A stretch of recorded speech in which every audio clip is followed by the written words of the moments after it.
تقریباً 165 آیتیں ہیں اور اس کے بھی 20 رکوع ہیں۔ سورہ مائدہ کے اندر گزشتہ کر جو واقعہ آپ حضرات کو بتلایا تھا اصحاب مائدہ کا، آسمان سے جو دسترخوان نازل ہوا تھا، اس کے بارے میں مختصر سی تفصیل یہ ہے کہ حضرت عیسیٰ علیہ السلام کے جو ماننے والے تھے، قریبی تھے، حواری تھے، وہ تھے سچے پکے مومن، لیکن بطور دل کو تسلی دینے کے انہوں نے یہ درخواست کی کہ آپ اللہ کی جانب سے ایک دسترخوان نازل فرمائیے تاکہ ہم وہ کھانا کھا کر ایمان کا مزہ چکھیں اور اعمال صالحہ کا شوق ہمارے دلوں کے اندر پیدا ہو۔ حضرت عیسیٰ علیہ السلام نے پہلے تو ان کو ڈرایا اور کہا کہ کیا تمہیں میری رسالت پر یقین نہیں ہے؟ کیا تم اللہ رب العزت کو نہیں مانتے ہو؟ وہ سب کہنے کے بعد انہوں نے کہا کہ نہیں، ہماری یہ غرض نہیں ہے، ہم ایمان والے ہیں، بالکل ہم مانتے ہیں، بس آپ اپنے پروردگار سے دعا کیجئے کہ وہ دسترخوان نازل کر دے گا۔ بہرحال دسترخوان نازل ہوا۔ اب اس میں تھوڑی تفصیل یہ ہے، ابن قرطبی وغیرہ نے اس کے اندر کچھ تفصیلات بیان کی ہے، تو خاص طور پر جو قابل ذکر ہیں وہ یہ ہیں کہ درخواست کرنے والے جو تھے وہ حضرت عیسیٰ علیہ السلام کے بہت قریبی تھے، اور جب دسترخوان نازل ہوا تو یہ بات ان کی دیکھنے کی تھی کہ حضرت عیسیٰ علیہ السلام سے کہنے لگے کہ یہ کیا ہے، حالانکہ ان کو پتا تھا کہ بھئی یہ مچھلی ہے دسترخوان میں۔ حضرت عیسیٰ علیہ السلام نے کہا کہ بھنی ہوئی مچھلی ہے، تو وہ کہنے لگے کہ ہمیں یقین نہیں ہو رہا ہے۔ کیا کہنے لگے؟ ایک تو ان کی گزارش پر آسمان سے دسترخوان نازل ہوا، یقین نہیں ہوا، تو وہ کہنے لگے کہ اگر یہ مچھلی ہے تو آپ اس کو زندہ کر کے دکھاؤ۔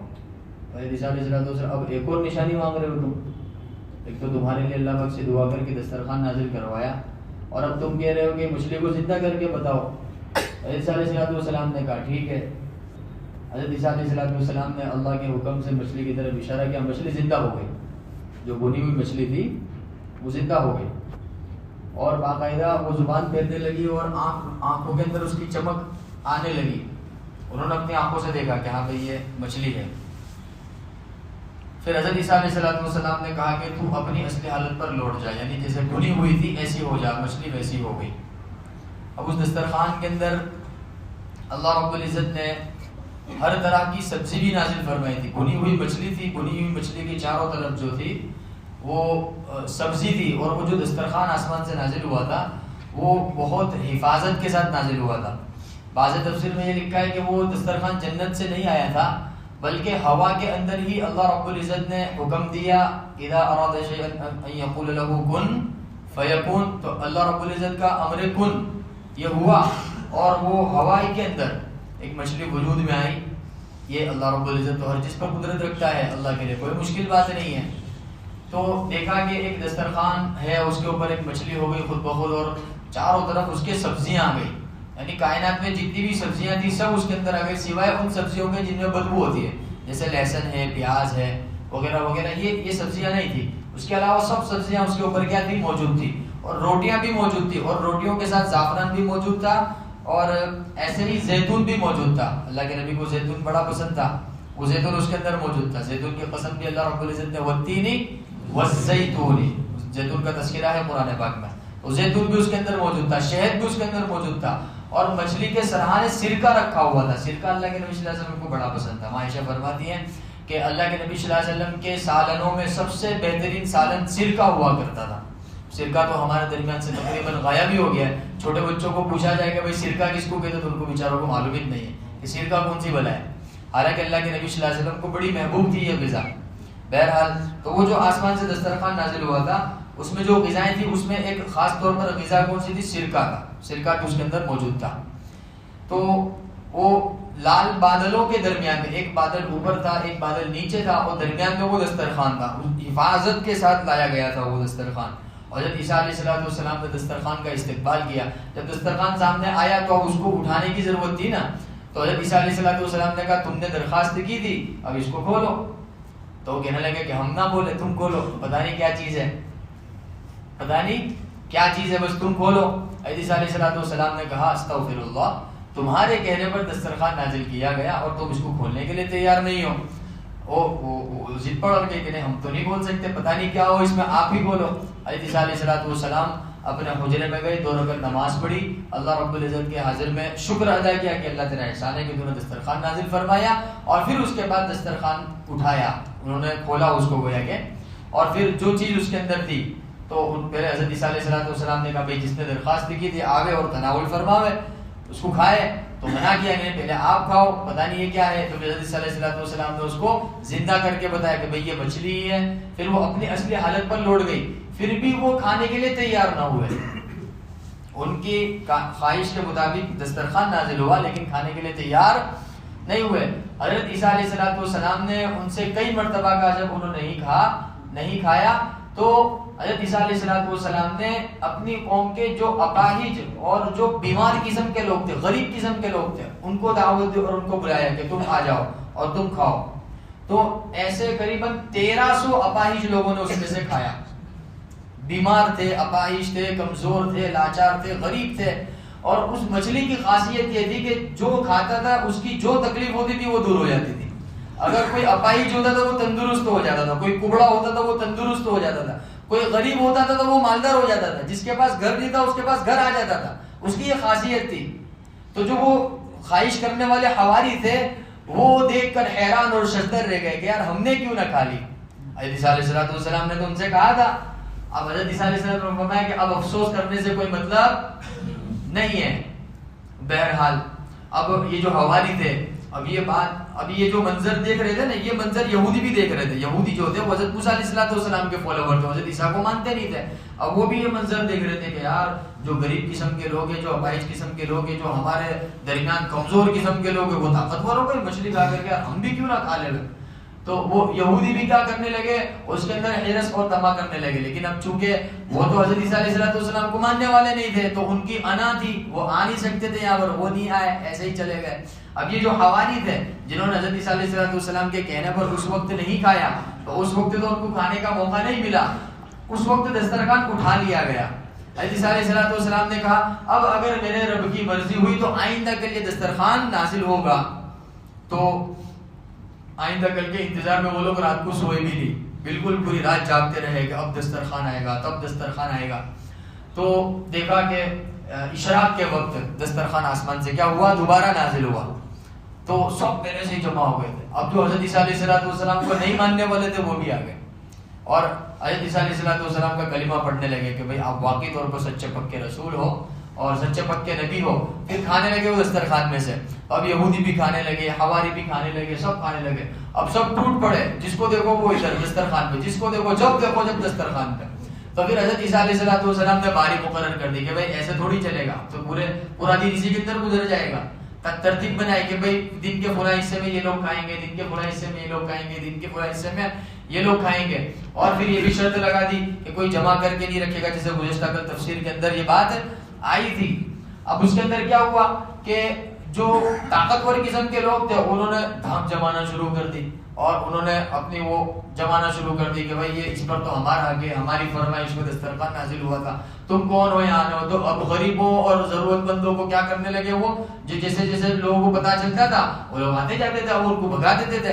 حضرت علیہ السلام کو یہ بات معلوم ہوئی، حضرت علیہ السلام نے ان کو منع فرمایا کہ ایسا مت کرو ورنہ تم اللہ رب العزت کے عذاب کے اور غضب کے مستحق ہو جاؤ گے، لیکن وہ لوگ نہیں مانے۔ بہرحال 40 دن تک وہ دسترخوان نازل ہوا، 40 دن تک وہ دسترخوان نازل ہوا۔ حضرت علیہ السلام ان کو سمجھاتے رہے، لیکن ان کی ریشہ دوانیاں اسی طرح چلتی رہی۔ پھر ایک دن ایسا آیا کہ وہ دسترخوان میں سے کھا کر کے، لوگوں پہ ظلم کر کے، خوب جمع کر کے، اکٹھا کر کے اپنے گھروں پر جا کر آرام سے سوئے، اپنی بیویوں کے ساتھ سوئے۔ صبح میں اٹھ کر دیکھا تو کوئی خنزیر کی شکل میں تھا، کوئی بندر کی شکل میں تھا، طرح طرح کے عذاب میں اللہ نے ان کو کیا کر دیا تھا، مبتلا کر دیا تھا۔ اللہ ہماری حفاظت فرمائے۔ تو یہ وہ عذابات ہے جو اللہ رب العزت نے ان پر نازل فرمائے۔ بہرحال یہ ہمارے لیے عبرت کی چیز ہے۔ اچھا، صحابہ کرام کی خاص عادت یہ تھی کہ انہوں نے کبھی بھی اللہ کے نبی صلی اللہ علیہ وسلم سے کوئی فرمائش نہیں کی، اس لیے حضرات انبیاء علیہ الصلوۃ والسلام کے بعد سب سے اونچا رتبہ صحابہ کرام کا ہے۔ حالانکہ ہر نبی کے کچھ نہ کچھ صحابی ہوئے ہیں، ہر نبی کے کچھ نہ کچھ حواری ہوئے، اس کے ساتھ دینے والے ہوئے. حضرت داؤد علیہ السلام کے ہیں، حضرت عیسیٰ علیہ السلام کے، حضرت موسیٰ کے ہیں، ایسے حضرت ہارون کے ہیں، حضرت سلیمان علیہ السلام کو تو پورا لشکر تھا ماشاءاللہ.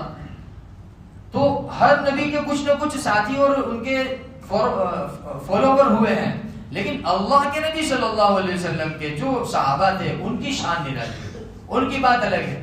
انہوں نے کبھی اللہ کے نبی صلی اللہ علیہ وسلم کے سامنے اس طرح کے ناجائز مطالبے نہیں کیے، اور یہاں تک کہ جائز چیزیں بھی اللہ کے نبی صلی اللہ علیہ وسلم کے سامنے نہیں رکھی کہ یا رسول اللہ آپ یہ معجزہ کر کے دکھاؤ، آپ یہ معجزہ کر کے دکھاؤ. یہاں تو خود اللہ کے نبی صلی اللہ علیہ وسلم کی پوری ذات معجزہ ہی تھی، سر سے لے کر پیر تک معجزہ ہی تھی. اللہ کے نبی صلی اللہ علیہ وسلم جو کہتے تھے وہ ہو جاتا. اللہ کے نبی صلی اللہ علیہ وسلم جس پانی کے اندر انگلی لگاتے تھے، اللہ کے نبی کا لوہا بھی دہن چلاتا، وہ کھارا پانی میٹھا ہو جاتا تھا. تو یہاں تو معجزوں کی فرمائی کی کوئی ضرورت اتنی تھی. ایمان بالکل تازہ تھا، پختہ تھا، صدق دل سے اللہ کے نبی کو مانا تھا، اور اللہ کے نبی جس محنت کو لے کر آئے تھے اس محنت کے اندر لگ گئے تھے. اس لیے صحابہ کرام کی تعریف فرمائی. کتابوں میں لکھا ہے کہ یہودیوں اور عیسائیوں کو سب سے زیادہ دشمنی صحابہ کرام سے ابھی بھی ہے. صحابہ کرام کی دشمنی میں یہ لوگ جی رہے، اللہ کے نبی کی دشمنی میں یہ لوگ جی رہے. یہ ہمیں علم نہیں ہے کیونکہ ہم اپنی زندگی کے اندر مست ہیں، ہمیں پتہ نہیں ہے. ورنہ کتابوں میں لکھا ہے، گزشتہ کل کی تراویح کے اندر وہ آیت آئی تھی لَتَجِدَنَّ أَشَدَّ النَّاسِ عَدَاوَةً لِلَّذِينَ آمَنُوا الْيَهُودَ وَالَّذِينَ أَشْرَكُوا، کہ ایمان والوں سے، اور ایمان والوں میں سب سے پہلے کون ایمان لائے؟ صحابہ کرام رضی اللہ تعالیٰ. اللہ پاک نے فرمایا قرآن پاک میں کہ صحابہ کرام سے سب سے زیادہ دشمنی رکھنے والے یہ یہودی ہیں اور مشرک ہیں، جو اللہ کی ذات میں شرک کرنے والے. یہ کیوں ہے؟ کیونکہ صحابہ کرام کی قرآن پاک میں اللہ نے جگہ جگہ تعریف فرمائی. اب ان کو اس بات کی جلن ہے کہ یہ جو اپنے آپ کو حضرت موسیٰ علیہ السلام کا خادم مانتے، حضرت عیسیٰ کا حواری مانتے، ہماری تعریف کیوں نہیں ہوئی؟ ان کی بہت تعریف ہو گئی. ہم تو اہل کتاب ہے، یہ تو ان پڑھ ہے، جاہل ہے. صحابہ کرام کی پہلے کی زندگی ہمارے سامنے بار ہم نے سنی ہوگی کہ صحابہ کرام کی پہلے کی جو لائف تھی، ان کا جو لائف اسٹائل تھا وہ بہت الگ تھا. قتل و غارت گیری والا، چاروں طرف خون خرابہ، گالی گلوچ، ایک دوسرے کو قتل کر دینا، چھوٹی چھوٹی بات پر لڑائی جھگڑے ہو جانا، یہ ان کا سمجھو کہ ماضی تھا صحابہ کرام کا.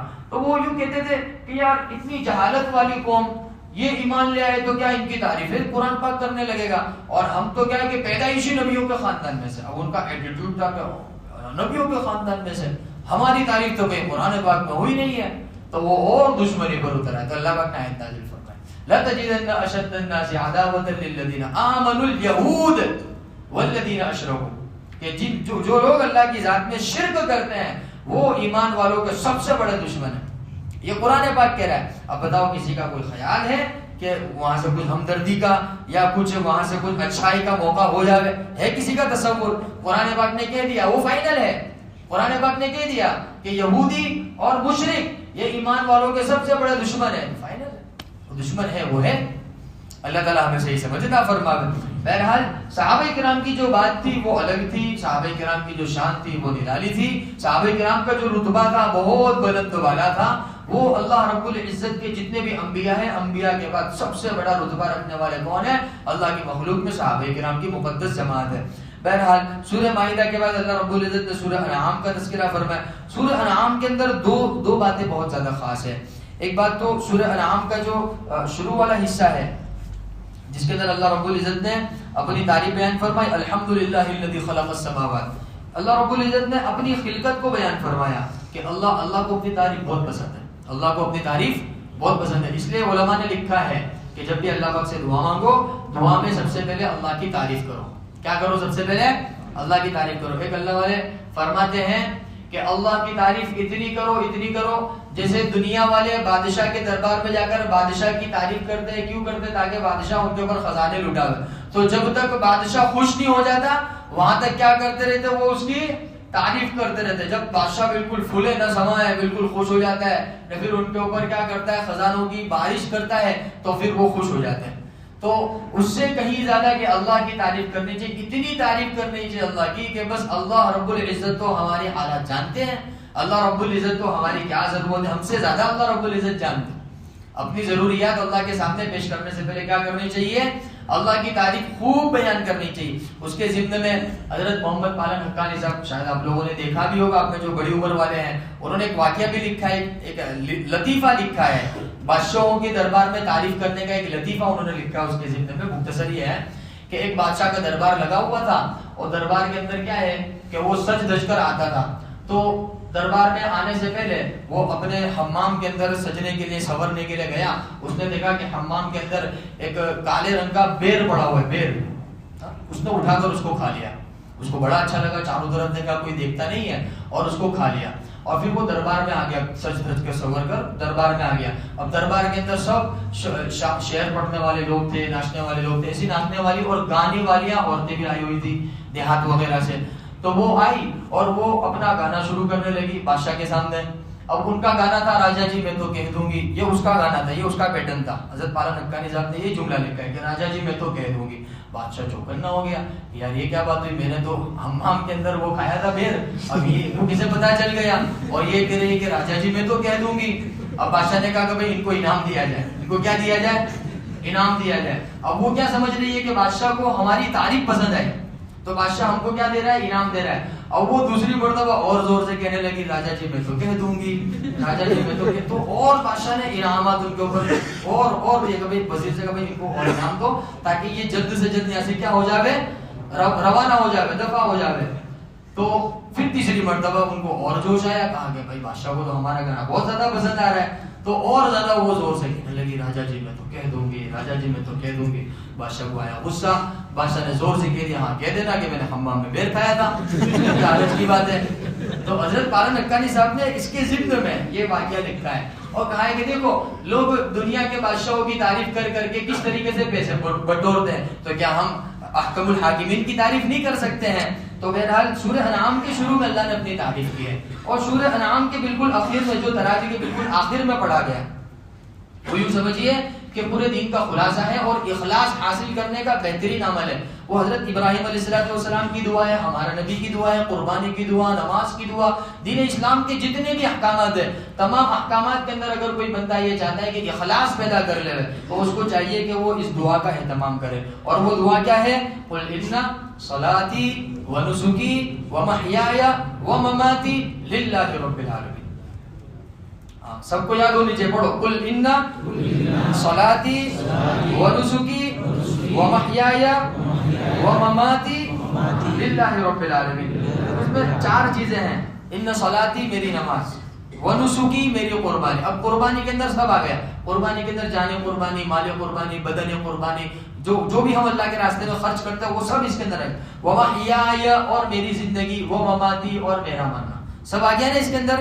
میری نماز, میری قربانی, میرا مرنا اور میرا جینا سب کس کے لیے ہے؟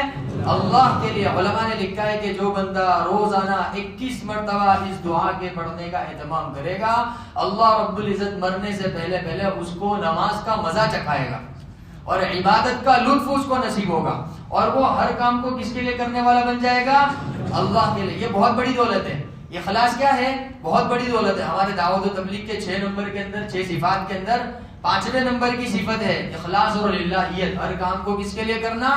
اللہ کے لیے کرنا. تو اخلاص اور للہیت حاصل کرنے کا بہترین عمل ہے قل ان صلاتی ونسکی ومحیای ومماتی للہ رب العالمین. تھوڑا اور بنا دے, لا شریک لہ, اللہ کی ذات میں کسی کو میں شریک نہیں کرتا ہوں. وبذالک امرت, اور مجھے اسی کا حکم دیا گیا ہے. وانا اول المسلمین, اور میں سب سے پہلا مسلمان ہوں. سب اس پر عمل کریں گے نا, اللہ رب العزت عمل کی توفیق میسر فرمائے. سبحان اللہ.